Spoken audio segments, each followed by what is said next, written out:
ज्यांना कळलेलं असेल त्यांनी लक्ष द्यायचं. ठीक. हां, लास्ट टाइम आपण ॲडजॉइंट कसा काढायचा हे बघितलं, बरोबर ना. मग लास्ट टाइम आपण ॲडजॉइंट काढल्यानंतर 2x2 आणि 3x3चा ॲडजॉइंट डिराईव्ह करण्याचा प्रयत्न केला. मग लक्षात घ्या की ज्यावेळेला आपण ॲडजॉइंट काढतो 2x2चा आणि 3x3चा, त्यावेळेला आपण एक सिस्टीम ठेवली होती. एका बाजूला मायनर काढला होता, दुसऱ्या बाजूला को फॅक्टर काढला होता. ते पर्टिक्युलर मेथडने काढलं होतं, बरोबर ना. आपण ऑलरेडी अगोदर पण बघितलं, 11thलाही बघितलंय, आता 12thला पण बघतोय. मग त्याच्यामध्ये आपण 2x2चा ॲडजॉइंट एक सॅम्पल मॅट्रिक्स घेऊन आपण त्याला फाइंड आउट केलं होतं. मग आपण आता त्याच्या पुढचे काय करतोय, एक्झाम्पल कंटिन्यू करतोय. मग त्याच्यातलं पहिलंच एक्झाम्पल होतं ते म्हणजे matrix A 2 1 2 3 4. First of all we have to find the determinant. Determinant कसा काढतो आपण, that's 1 into 4 4 minus 3 into 2 6 4 minus 6 equal to -2, बरोबर. हा त्याचा काय आला डिटर्मिनंट. त्याला इक्वेशन फर्स्ट का म्हटलं, कारण तो शेवटच्या आन्सरमध्ये मला लागणार आहे त्याच्या फॉर्म्युल्यामध्ये. मग मी काय केलं, त्याचा आधी डिटर्मिनंट काढला आणि डिटर्मिनंट 0 सोडून दुसरा आला, 0 सोडून दुसरा आला, म्हणून तो काय झाला नॉन सिंग्युलर. आणि म्हणून त्याला काय म्हणतात इन्व्हर्टिबल. इन्व्हर्टिबल म्हणजे काय, ज्याचा इन्व्हर्स एक्झिस्ट होतो. त्याचा इन्व्हर्स काय झाला, एक्झिस्ट झाला. मग इन्व्हर्स एक्झिस्ट झाला त्यानंतर मग मी पुढची मेथड वापरली. काय नाव क्वेश्चन काय आपला, A inverse by using adjoint method. मग मी पहिल्यांदा काय फाइंड आउट करणार, minus. First of all we have to find minus. तर मायनस MIJ, मायनस MIJ. मग पहिला मायनर A11 चा मायनर, 11 चा मायनर काढत असताना first row first column delete केला. First row first column delete. कोण उरलं 4. मग पहिला मायनर काय झाला 4 झाला. तसंच minor of A12 first row second column, first row second column. Column म्हणजे व्हर्टिकल, रो म्हणजे horizontal. First row second column, बरोबर. कोण उरलं 3. मायनर काय आला 3 आला. तसंच minor of A21 second row first column, second row first column. कोण उरलं 2. Minor of A22 that's M22 second row second column. कोण उरलं 1. Okay. Then next we have to find the cofactors. काय फाइंड आउट करायचे, कोफॅक्टर्स. मग कोफॅक्टर find out करताना आपण AIJ equals to -1 raise to I plus J into MIJ. हा त्याचा formula, fix formula. Okay. Odd power even power. Okay, लक्षात घ्या. आता 1 1 I ची व्हॅल्यू 1 J ची value 1. First row first column, first row first column, first row first column. मग first row first column साठी बघा -1 raise to I plus J ना, I plus J IJ, बरोबर. मग इथे 1 1, इथे जे घेतले तिथे दोघांची ॲडिशन केली 1 1 into M11 1 1. Okay. -1 raise to 2 even power आहे. इव्हन म्हणजे 2 चा मल्टिपल 2 4 6 8 10. ओके, त्याला इव्हन पॉवर म्हणतात. -1 रेज टू 2 काय येणार 1 1 इंटू M11 काढलाय का 1 इंटू 4 that's 4, बरोबर. Then next A12 -1 raise to 1 plus 2 1 plus 2 1 plus 2 3 आला पॉवरला. -1 रेज टू 3 ऑड आहे. ऑड म्हणजे काय, ऑड आणि इव्हन माहिती ना. ऑड आणि इव्हन. ऑड म्हणजे काय, जे दोनाने भाग जात नाही ते. आणि जे इव्हन म्हणजे काय, जे दोनाने भाग जातात. 2 4 6 8 10 12 हे इव्हन. 3 1 5 7 9 11 हे काय ऑड आहे. मग हा -1 रेज टू 1 प्लस 3 ऑड आहे. ऑड आल्यामुळे तो काय आला -1. 3 आल्यामुळे पॉवरला 3 आला की तो ऑड, मग तो काय झाला -1. आणि M12 काढलाय 3. -1 इंटू 3 इक्वल टू काय आला -3. तसंच A21 2 प्लस 1 परत 2 प्लस 1 3 आला पॉवर ऑड. M21 काढलाय 2 -1 into 2 -2. Then next A22 second row second column साठी 2 प्लस 2 4 इव्हन की ऑड आहे इव्हन 4 आहे ना इव्हन. मग त्याची व्हॅल्यू काय 1 आणि M22 काय आता 1 1 इंटू 1 1 झालं. मग नंतर काय काढणार कोफॅक्टर मॅट्रिक्स. महत्वाची स्टेप आहे. कोफॅक्टर मॅट्रिक्स काय असतो AIJ A11 A12 A21 A22 चारी पण A11 A12 A21 A22 इथे लिहिले चारी पण. हा कोफॅक्टर मॅट्रिक्स आला, बरोबर. त्याचा ट्रान्सपोज घेतला. तो ट्रान्सपोज म्हणजे कोण, ॲडजॉइंट ऑफ A. कोण, ॲडजॉइंट ऑफ A. तोच माझा महत्वाचा. ट्रान्सपोज म्हणजे काय, जो रो असतो त्याला कसं लिहायचं, कॉलममध्ये. 4 - 3 होता त्याला कॉलममध्ये लिहिला. दुसरा रो -2 1 होता त्याला कॉलममध्ये लिहिला. Transpose is my adjoint of it. And then inverse of a matrix A is formula आहे हा बदलणार नाही आता, हा कन्फर्म राहणार. मग 1 डिटर्मिनंट ऑफ A, डिटर्मिनंट किती काढलाय, डिटर्मिनंट किती आहे -2 इनटू adjoint, adjoint पण काढलाय, हा adjoint होता आणि हा डिटर्मिनंट होता -2. -1/2 म्हणजे -1/2. That's one is a bad first answer. That's your final answer. हे तुमचं फायनल आन्सर असेल, याचा इन्व्हर्स एक्झिस्ट होतो. ओके, आपण जे एक्झाम्पल adjoint मेथडने पहिलं एक्झाम्पल जे सॉल्व्ह केलं होतं त्याच पद्धतीचं त्याच मेथडने आपल्याला दुसरं एक्झाम्पल, आता पुढचे एक्झाम्पल मी कंटिन्यू करतोय आणि एकदम मेथड कळली की त्यानंतर आपल्याला एकदम सोपा पार्ट तयार होईल. कारण सांगतो, ही मेथड 3 मेथड्स पैकी सगळ्यात सोपी मेथड. कारण याच्यामध्ये फक्त आपल्याला 2च गोष्टी महत्त्वाच्या आहेत, एक मायनर आणि दुसरा कोफॅक्टर. बाकीचं तर रेग्युलर प्रोसेस राहणार. बरोबर. नाव 2 क्रॉस 2 मध्ये तर फक्त 4 एलिमेंट आपले मायनस मध्ये असतात. सेकंड नंबरचं एक्झाम्पल सांगा. 1 - 1 1 - 2 3. Okay, that's is a given matrix. असं आहे करू आपण. पहिली मेथड आपलं जसं रेग्युलर प्रोसेस आहे चालू करायचं. ओके, नाव लक्ष द्या इकडे, त्यांना अजून समजलेले त्यांनी व्यवस्थित लक्ष द्यायचं आहे. जे नवीन आहेत त्यांनी पण कॉन्सन्ट्रेट करा, कारण आपल्या ऑलरेडी 2 मेथड झाल्या, ही तिसरी मेथड आहे.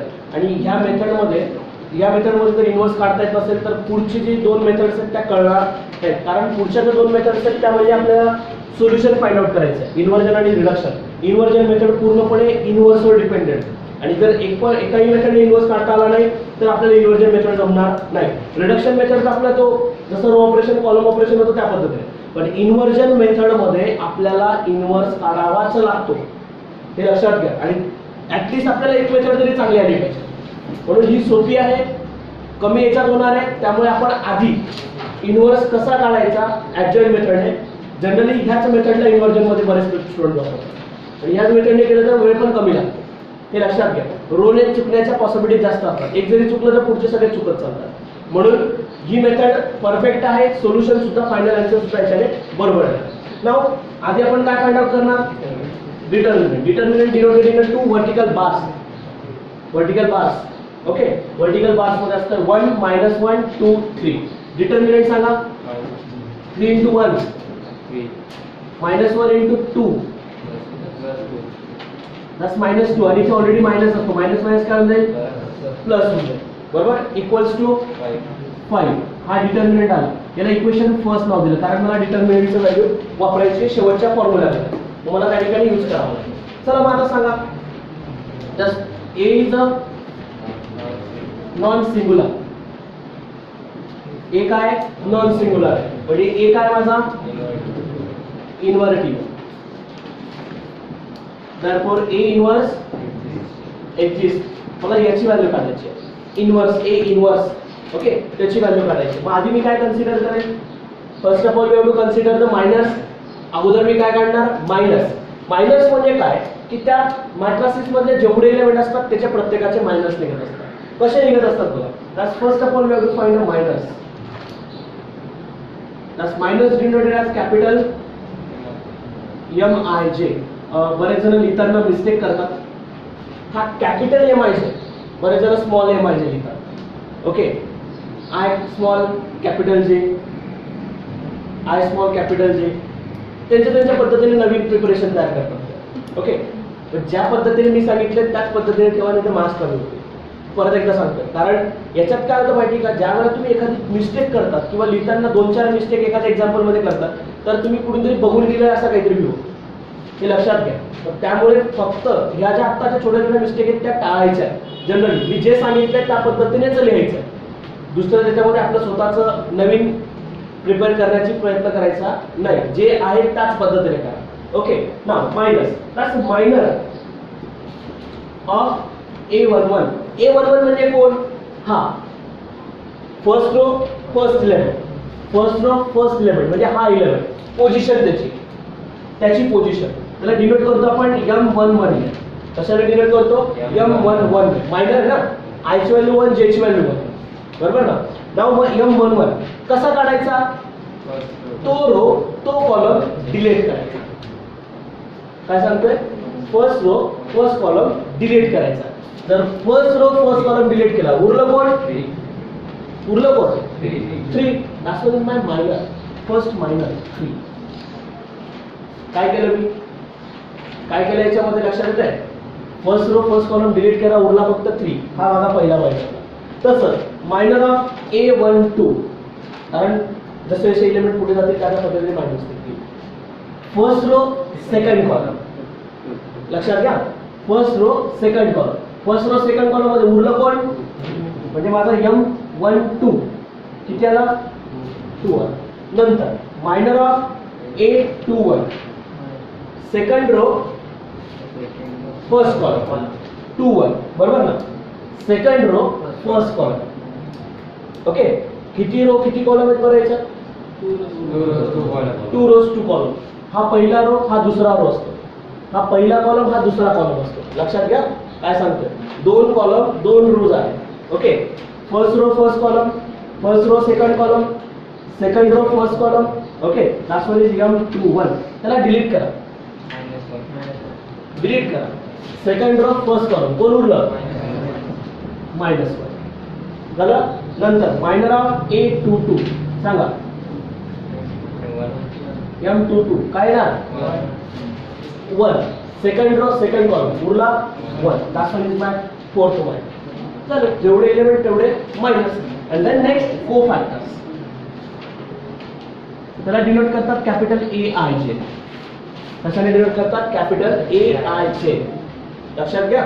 आता याचा एक पर्टिक्युलर फॉर्म्युला आहे इवन पोझिशन ऑड पोझिशनचा. बरोबर ना. मग फॉर्म्युला काय? AIJ is equals to -1 raise to I plus J into MIJ.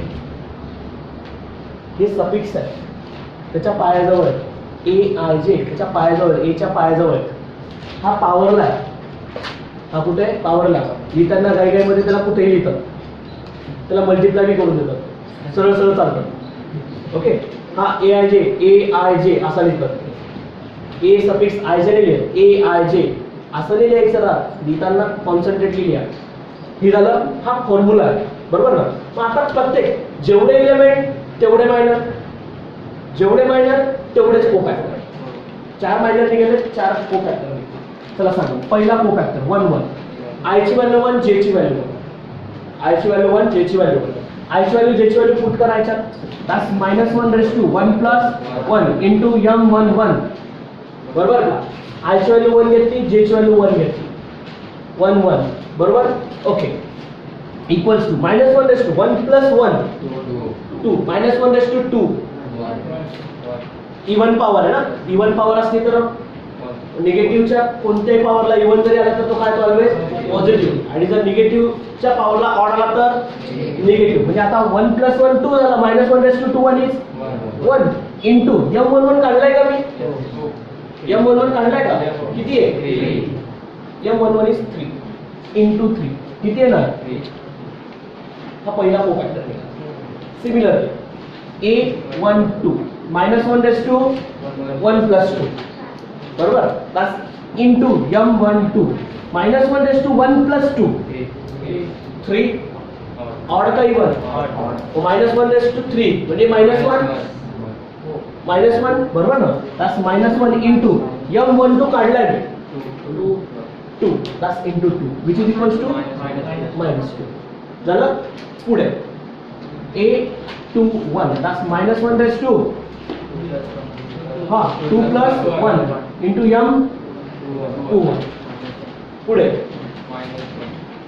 2 plus 1 -1 raise to 3 -1. लक्षात घ्या. That's equals to -1 into M21 काढलाय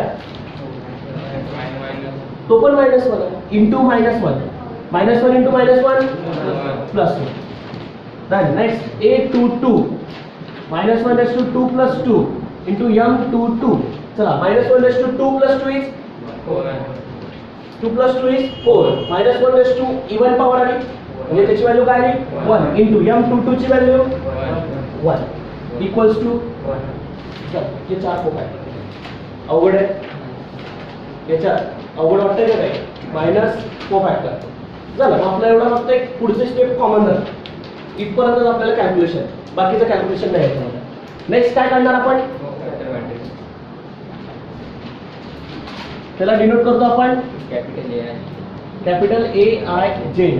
त्याला एलिमेंट कसे असतात, A11, A12, A21 आणि A22. आता चार एलिमेंट काढलेत आपण, A11, A12, A21, A22.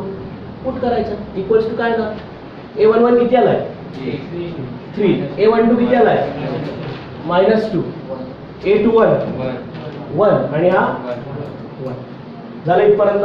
Okay, हा फक्त कोफॅक्टर मॅट्रिक्स निघाला, बरोबर ना. जर मी याचा ट्रान्सपोज घेतला तर मला कोण मिळेल, adjoint. That's adjoint of A means that that's AIJ म्हणजे त्या मॅट्रिक्सचा काय असेल, ट्रान्सपोज असेल. कुठे इथे ना, हा 3 ठीक आहे. AIJ चा ट्रान्सपोज म्हणजे या मॅट्रिक्सचा काय घ्यायचा, ट्रान्सपोज घ्यायचा. मॅट्रिक्सचा त्याचा ट्रान्सपोज घ्यायचा. ट्रान्सपोज कसा घेतात, जो रो असतो त्याला कॉलम मध्ये लिहायचा. हा जो रो आहे, रो म्हणजे हॉरिझॉन्टल, कॉलम म्हणजे व्हर्टिकल. जो रो आहे त्याला व्हर्टिकली लिहा, म्हणजे 3 -2. जो रो आहे त्याला कसं लिहिलं, कॉलम मध्ये. झालं, that's what is the adjoint. Now the last step, formula. Therefore inverse of matrix A is A inverse is equals to 1 upon determinant of A into adjoint of A. हा formula adjoint method मधला काय formula. A inverse is equals to 1 upon determinant of A. Determinant काढला आपण equation first मध्ये, determinant A equal to 5. Okay, आणि याला equation second नाव देतो, बरोबर ना. adjoint पण काढला, adjoint of A काय पुट करून टाकू. मग पुट केल्यानंतर बघा 1 upon 5 into adjoint P1 from that's what is your final answer. हा त्या मॅट्रिक्सचा इन्व्हर्स आहे, या मॅट्रिक्सचा. समजतंय एवढंच, त्याच्या व्यतिरिक्त काहीच नाही. आणि ते एकदम 5-5, 10-10 मिनिटाच्या आत सोल्युशन मिळतात 2x2 चे. आणि मग आपण 3x3 करतो. लक्षात, पुढचं मॅट्रिक्स तुम्हाला देतो. लक्षात, पुढचं मॅट्रिक्स तुम्ही सॉल्व्ह करायचं. नेक्स्ट काय थर्ड सांगा, 2 1 2 1 1 1 minus 1 1. हा मॅट्रिक्स तुम्ही सॉल्व्ह करायचा लगेच. ज्यांना माहिती नव्हतं किंवा ज्यांना अजून कळत नव्हतं त्यांनी पटकन सॉल्व्ह करायचं. ओके, ते तिसरं एक्झाम्पल आहे. ते थर्ड एक्झाम्पल 2 1 2 1 1 1 minus 1. ओके, याला जे आन्सर आहे ते आन्सर कसं काढायचं, किंवा adjoint मेथडने आपण मी डायरेक्ट फॉर्म्युला सांगितलेला आहे, बरोबर ना. adjoint मध्ये आपण आधी कोफॅक्टर मॅट्रिक्स काढणार. कोफॅक्टर मॅट्रिक्स मध्ये आपल्याला मायनस आणि कोफॅक्टर्स लागणार. तुम्ही डायरेक्टली सुद्धा कोफॅक्टर मॅट्रिक्स काढू शकताय, बरोबर ना. मायनस, चला मायनस सांगा बरं, M11 सांगा याचा -1, बरोबर. First row first column let -1.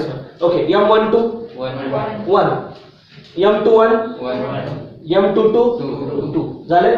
Okay, plus minus, बरोबर ना. ऑड पोझिशन, इव्हन पोझिशन, या दोघं ऑड पोझिशन आहेत, बरोबर ना. म्हणजे जे दोघं आन्सर जे आले ते मायनस म्हणजे कोफॅक्टर असे आहेत का, 2 -1 -1 -1 2 -1 -1 आहेत का कोफॅक्टर्स.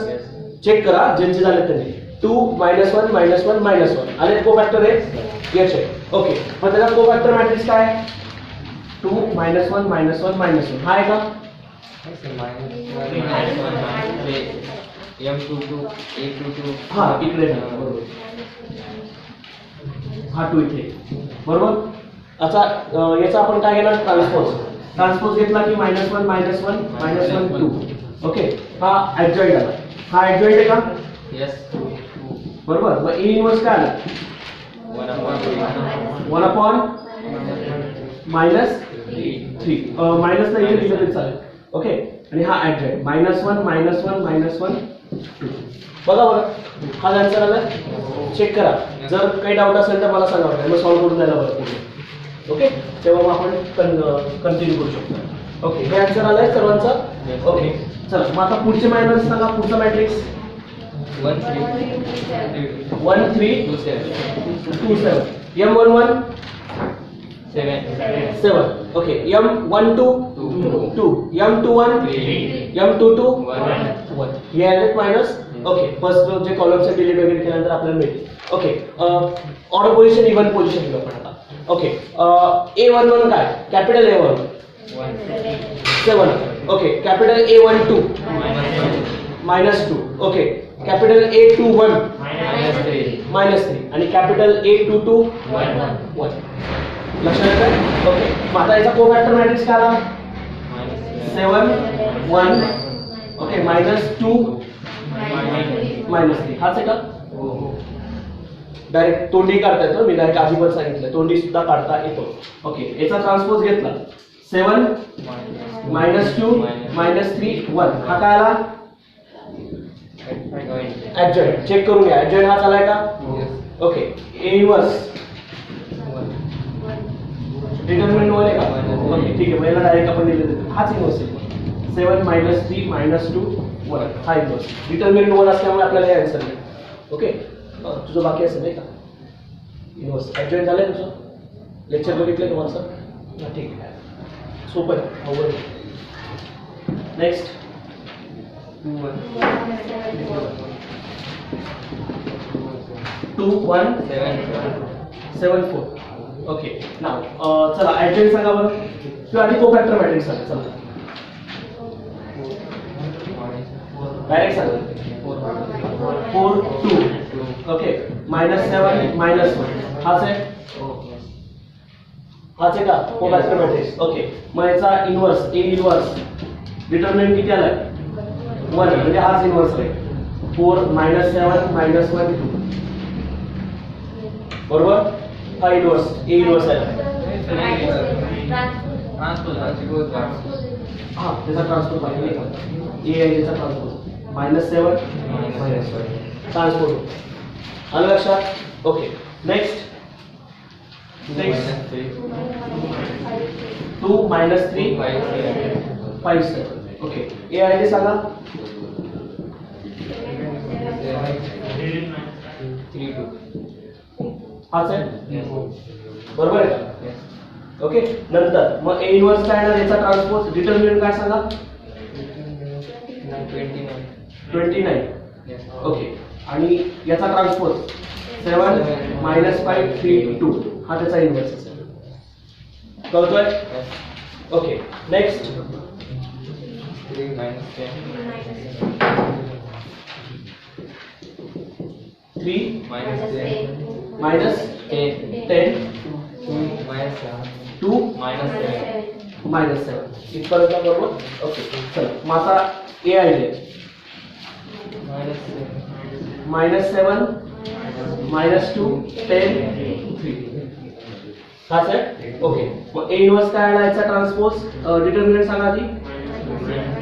-10 -1 -1 आहे का? ओके, तर -1 इंटू -7 -2 10 3. हाच आहे. मग मायनस आतमध्ये मल्टिप्लाय होत ना, निगेटिव्ह मध्ये मल्टिप्लाय करून घ्या, बाहेर ठेवू नका, त्याला मध्ये मल्टिप्लाय करावं लागेल. ओके, कारण एकटा राहिला ना मायनस तर त्याला आतमध्ये मल्टिप्लाय करा. हा, नंबर राहिला तर मग काही हरकत नव्हतं, पण मल्टिप्लाय करावं लागेल. चला पुढे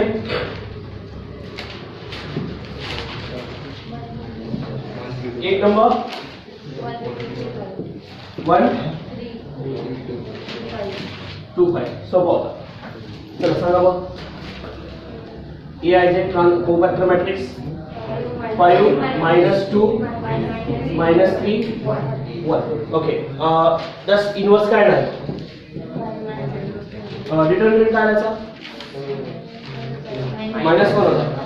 -1 इंटू याचा ट्रान्सपोज 5 -3 -2 1. हाच आहे का? चेक करा बरं का, ज्यांचे 2x2 मॅट्रिसेस झाले त्यांनी चेक करत राहा की बरोबर येतात की ह्या मायनस आतमध्ये मल्टिप्लाय केला की -5 3 2 -1 आहे. मायनस मल्टिप्लाय केला आपल्याला. ओके, नेक्स्ट 3 1 4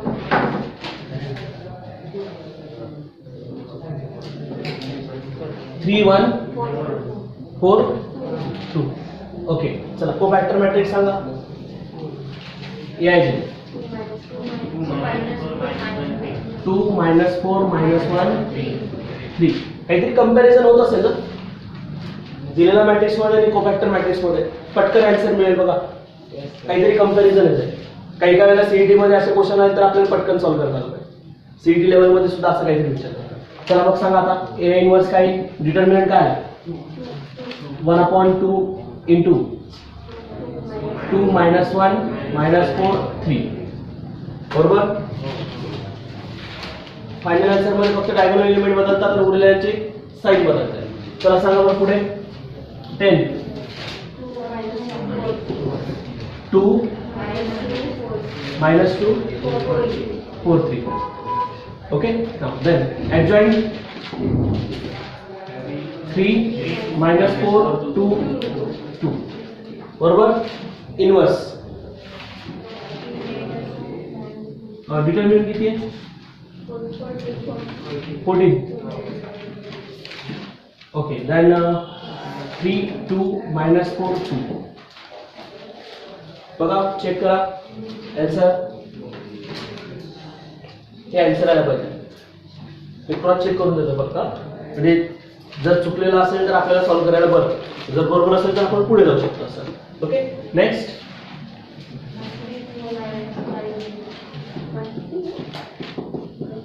हां 3 -5 2. Okay adjoint cofactor matrix 2 5 -4 3. हा त्याचा काय आला कोफॅक्टर मॅट्रिक्स आला. इनवर्स डिटर्मिनंट किती आहे किती 1/26. हां 2 -4 5. हा इनवर्स आहे. हा इनवर्स आहे. ओके त्यांनाही लक्षात घ्या. जर तुमचे कंप्लीट राहिले असेल तर तुम्हाला फटाफट कळलं असतं की याच्यात एक्झॅक्टली काय चालतं. ओके 12 हां 12 नंबर 3 7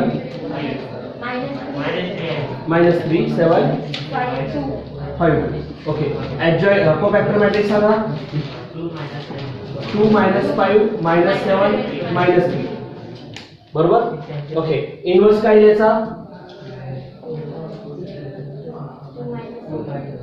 2 -7. डिटर्मिनंट किती आहे 41 -41 -1/41. Okay then -5 -3. हा इनवर्स आहे. बऱ्याच जणांना काहीतरी वेगळं वाटत असेल ना जे नवीन आले समजलं का. ते तर बऱ्याच जण असं वेगळं काहीतरी वेगळं चाललं असेल. आता एवढं सोल्युशन काढायला पूर्ण बोर्ड भरतो. एवढं सोल्युशन काढायला एका मॅट्रिक्सचं पूर्ण बोर्ड भरतो. हे मी डायरेक्ट आन्सर काढतो. पुरवली तोंडी आन्सर फक्त कम्पेअर करतो. बाकीच्यांचे सॉल्व्ह झाले म्हणून मी कम्पेअर करतो. नाही तर मग काय चाललंय काय नाही असं नको आहे का. असं काही समजू नका कारण ऑलरेडी एका बोर्डचं एक सोल्युशन आहे. आलं लक्षात. नाही तर मग म्हणणार सर काहीतरी वेगळं शिकवणार असं नाही.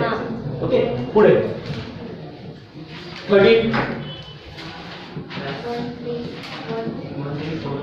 1 3 4 1. Okay then cofactor matrix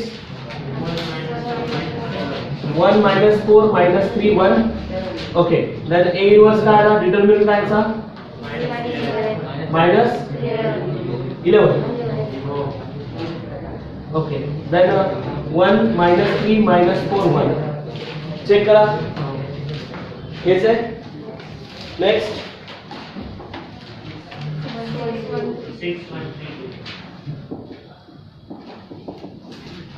6 1 3 2. Okay cofactor matrix 2 -3 -1 6. Okay A inverse सांगा डिटर्मिनंट किती आला आहे 10. 2 -1 मायनस 3 6 आता काय डिटरमिनंट इनवर्स असणार. नेक्स्ट 15 हां cos theta sin theta minus sin theta cos theta हेच होतं. Okay then next AIJ cofactor matrix cos theta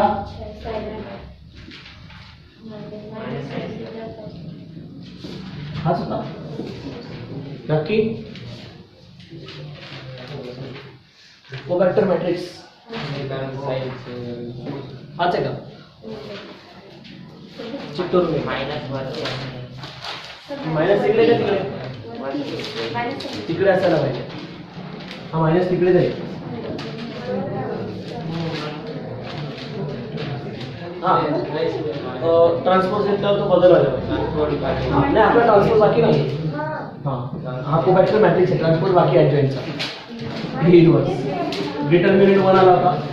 काय cos theta minus sin theta sin theta cos theta. हा बरोबर. इथपर्यंत चेक करा आन्सर बरोबर आहेत का. हे जर ट्रिग्नोमेट्री मध्ये कोणाला काही डाऊट असेल तर विचारू शकतात. डिटरमिनंट काढला त्यावेळेला त्याची फंडामेंटल आयडेंटिटी येते. cos square theta plus sin square theta equal to किती असतो 1 म्हणजे डिटरमिनंट किती येणार 1. मग त्यावेळेला आपण ऍडजॉइंट कोफॅक्टर जसं रेग्युलर आपण नंबर्सवर काढले त्याच पद्धतीने यायला पाहिजे. ओके 16 लास्ट एक्झाम्पल होतं. हां sec theta tan theta tan theta सोपं होतं. डायरेक्ट पण इनवर्स सांगता येईल. sec square theta minus tan square theta equal to 1 येतो determinant. Okay sec square theta दोघांचा sec into sec sec square tan into tan tan square sec square minus tan square is equals to 1 तो 1 येतो. Determinant 1 येतो त्यामुळे आपल्याला फक्त डायगोनलचे element बदलायचे आणि यांच्या दोघांचे साइन बदलायचे. डायरेक्ट इनवर्स सांगा. sec theta minus tan theta minus tan theta sec theta. Generally काय होईल ऍडजॉइंट पण कोफॅक्टर मॅट्रिक्स पण आपण सेम आहे. दोघं सेम आहे. कोफॅक्टर मॅट्रिक्स पण हाच आहे आणि इनवर्स पण हाच आहे. आलं लक्षात. हे 16 एक्झाम्पल होते. 3x3 चं पहिलं एक्झाम्पल मी सॉल्व्ह करून देतोय. व्यवस्थित लक्ष द्या. ज्यांना बाकी असेल त्यांनी लक्ष द्या.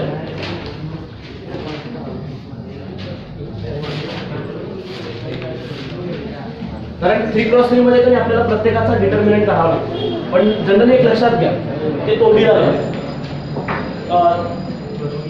17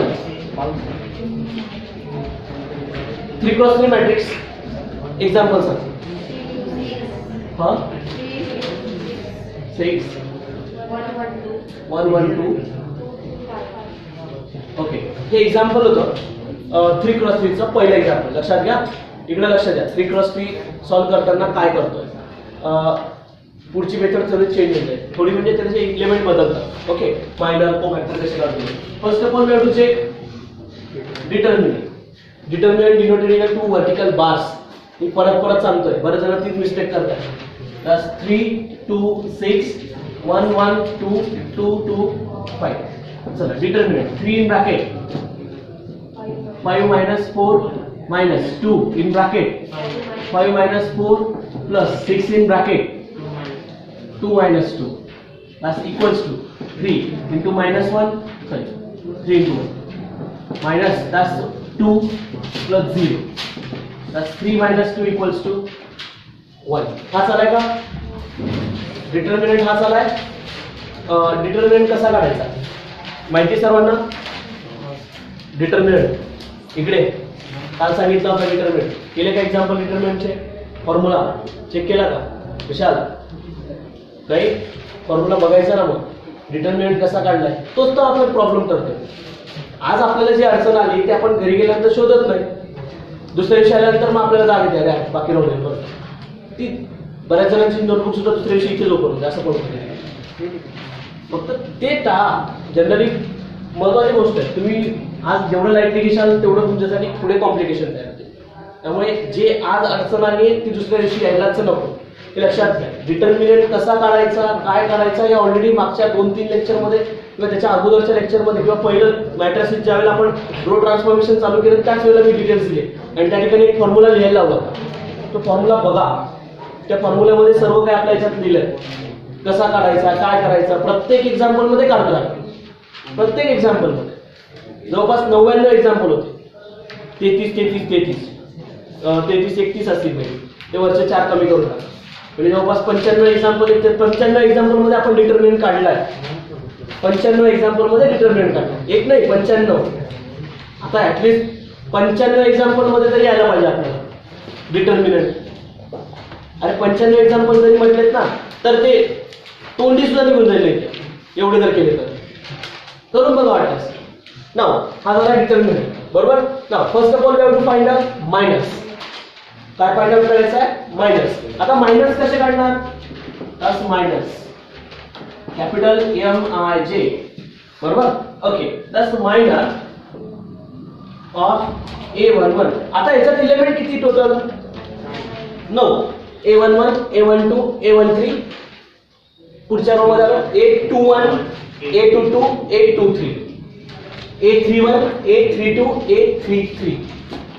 3 रो 3 कॉलम. पहिला रो पहिला कॉलम, पहिला रो दुसरा कॉलम, पहिला रो तिसरा कॉलम. इथे दुसरा रो पहिला कॉलम, दुसरा रो दुसरा कॉलम, दुसरा रो तिसरा कॉलम, बरोबर. तिसरा रो पहिला column, third row second column, third row third column. 9 element. प्रत्येकाची पोझिशन माहिती पाहिजे. मग पहिल्या एलिमेंटचा मायनर काढतो 1 1. फर्स्ट रो फर्स्ट कॉलमचा त्याला डिनोट करतो आपण कॅपिटल M11. त्याला पहिल्या एलिमेंटचा जेवढे एलिमेंट तेवढे मायनस. ओके, 1 1 1 1, बरोबर. पहिला मायनर 1 1 1 1. पहिला रो पहिला कॉलम डिलीट करा. पहिला रो पहिला कॉलम डिलीट करा. काय दिसतंय? पहिला रो हा आणि हा पहिला कॉलम डिलीट केला. उरले किती? 4 एलिमेंट. हा रो आणि हा कॉलम डिलीट केला. एवढे एलिमेंट उरले. याचा डिटर्मिनंट घ्या. याचा डिटर्मिनंट घ्या. 2 क्रॉस 2 क्रॅमर्स रूल मध्ये केला असेल ना. 2 क्रॉस 2 चा डिटर्मिनंट काढला आपण, बरोबर. तो 2 क्रॉस 2 चा एवढे उरलेत ना. मग याला लिहिताना मेसेज चालेल का 1 2 2 5. जर आपल्याला अजून डायरेक्ट तोंडी येत नसेल तर लिहून घ्या वाटल्यास, काही प्रॉब्लेम नाही. जर डायरेक्ट येत नसेल लिहून घ्या. ओके, चला सांगा बरं मग डिटर्मिनंट. 5 - 4 इक्वल्स टू A11 किती आला? 1, बरोबर. नंतर minor of A12 1 2. First row second column delete करा. जसं 1 1 first row first column delete केला ना, तसंच काय डिलीट करायचा? First row second column. that's M12. सांगा उरलेले 4 एलिमेंट सांगा. First row second column delete केला ना. 1 2 2 5. सेम आहे. 5 - 4 equal to 1. Okay, that's minor of A13. चला first row third column delete करा. उरलेले एलिमेंट सांगा. First row third column delete केला. 1 1 2 2. that's 2 into 1 2 minus 1 into 2 that's equals to 0, बरोबर. नंतर पुढे 2 1. आता दुसऱ्या रो कडे आलो. दुसरा रो, बरोबर. पहिला कॉलम डिलीट करा. उरलेले एलिमेंट सांगा.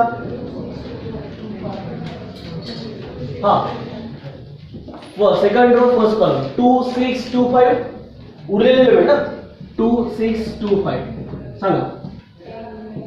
10 - 12 इक्वल्स टू -2. झालं? कळतंय का? कळत नाही? डिलीट वगैरे करू. Okay, then next 2 2. चला सांगा पटकन. चारी कोपऱ्याचे एलिमेंट का? Second row second column delete केला ना.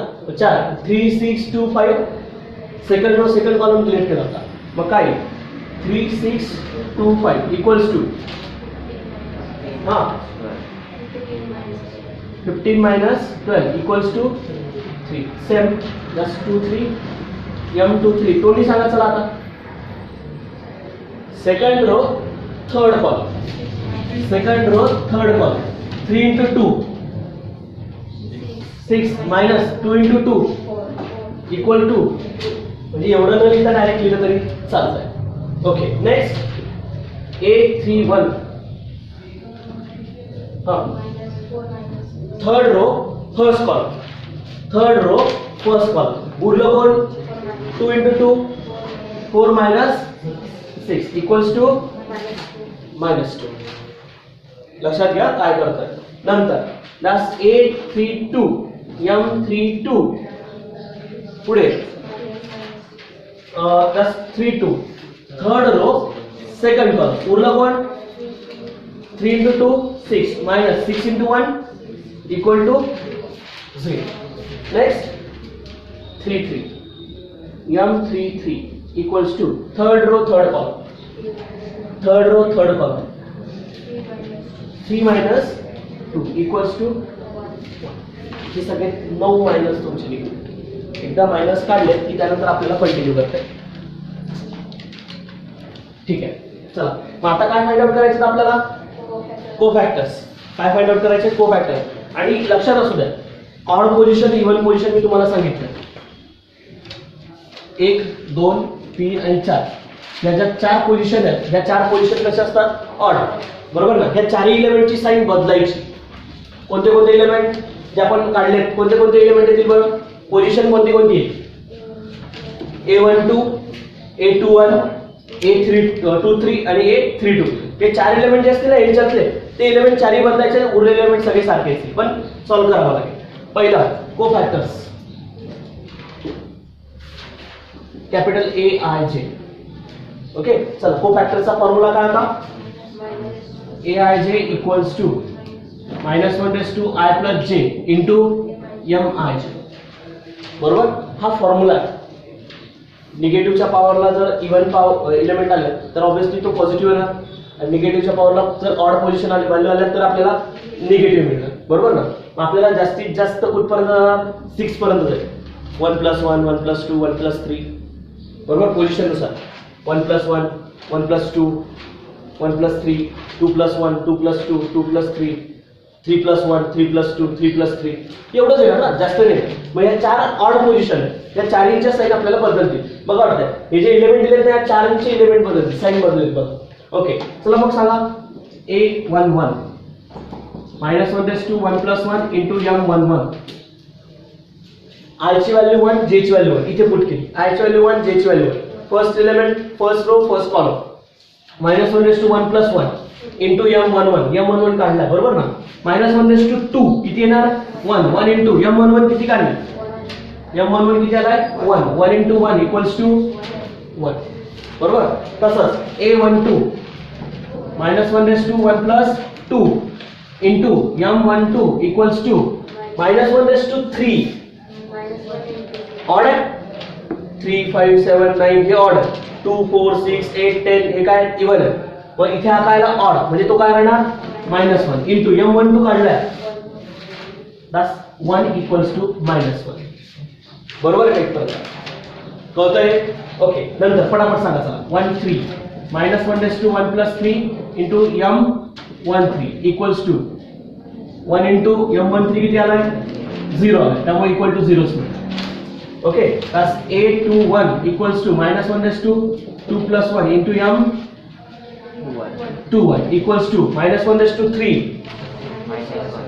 that's -1 into M21 -2 -2 into -1 equals to 2 then A22 -1/2 2 + 2 into M22 हाँ 1 into M22 किती आला आहे 3 that's 3 equal to 3 झालं इथपर्यंत याच्यात काही doubt okay then next A1 just 2 3 -1/2 2 + 3 into M23 equals to -1/5 means -1 into M23 2 that's equals to -2 A31 equals to -1/3 + 1 into M31 equals to 1 into M31 किती आहे -2 that's -2 equals to -2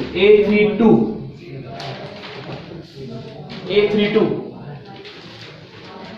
0 है -1/2 3 + 2 into M32 equals to -1 into 0 equals to 0, and the last A33 equals to -1 dash to 3 plus 3 M33. That's 1 into शेवटचा element काय 1 1 into 1 is 1. झालं इथपर्यंत? Okay, हे झाले सगळे कोफॅक्टर एलिमेंट्स. हे काय झाले माझे कोफॅक्टर एलिमेंट्स. लक्षात घ्या यांच्यात कोणते कोणते निगेटिव्ह झाले बघा. 1 2 हा इथे +1 होता, इथे -1 आला. बरोबर. 2 1 हा निगेटिव्ह होता, इथे -2 इथे +1 मध्ये आला. ओके, नंतर अजून कुठला बदलला? 2 3 चा बदलला. इथे 2 होता, इथे -2 आला. बरोबर. इथे 2 3 चा 0 होता, त्यामुळे काही फरक पडला नाही. ओके, 4 एलिमेंट बदलतात. आता काय फाइंड आउट करायचं आपल्याला? Cofactor matrix. that's कोफॅक्टर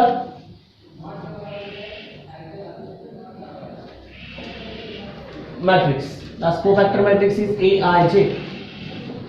Which element? A11, A12, A13, A21, A22, A23, A31, A32 आणि A33. जे एलिमेंट काढले ते उचलायचे, त्याच्यामध्ये लिहायचे, ॲज इट इज लिहायचे. चला लिहिल्यानंतर काय येईल? चला सांगा फटाफट. 1 1 काय? 1 -1 0, 2 3 -2 -2 0 1. हा झाला कोफॅक्टर मॅट्रिक्स. याचा ट्रान्सपोज घेतला की कोण निघेल? adjoint of A equals to just Aij transpose. चला सांगा पटकन. 1 -1 0. ट्रान्सपोज म्हणजे काय? जे रो असतात त्यांना कसं लिहायचं? कॉलम मध्ये. पहिला रो जो होता मी कॉलम मध्ये लिहिला. 2 3 -2 -2 0 1. हा झाला माझा काय झाला माझा? हा ऍडजॉइंट. आणि शेवटचा answer inverse of A is A inverse is equals to 1 upon determinant of A into adjoint of A. Determinant काढलाय 1, त्याच्यात आपला काही फरक पडणार नाही. that's 1 upon 1 इंटू ऍडजॉइंट पण काढलाय. that's 1 2 -2 -1 3 0 0 -2 1. आणि या बनले काय फरक पडणार नाही. म्हणजे हा माझा काय असेल? इनव्हर्स असेल. आपल्याला फक्त दोन महत्त्वाच्या गोष्टी, कोफॅक्टर आणि मायनर. त्याच्या व्यतिरिक्त आपल्याला काही त्याच्यामध्ये विशेष नाही. फक्त एकदा जर हे काढलं तर आपल्याला पुढचा पार्ट एकदम सोपा होतो. आलं लक्षात? लक्षात येतं ना? ऍटलिस्ट ट्राय करा. चला पुढचं एक्झाम्पल देतोय. 18 नंबरचं एक्झाम्पल सांगा.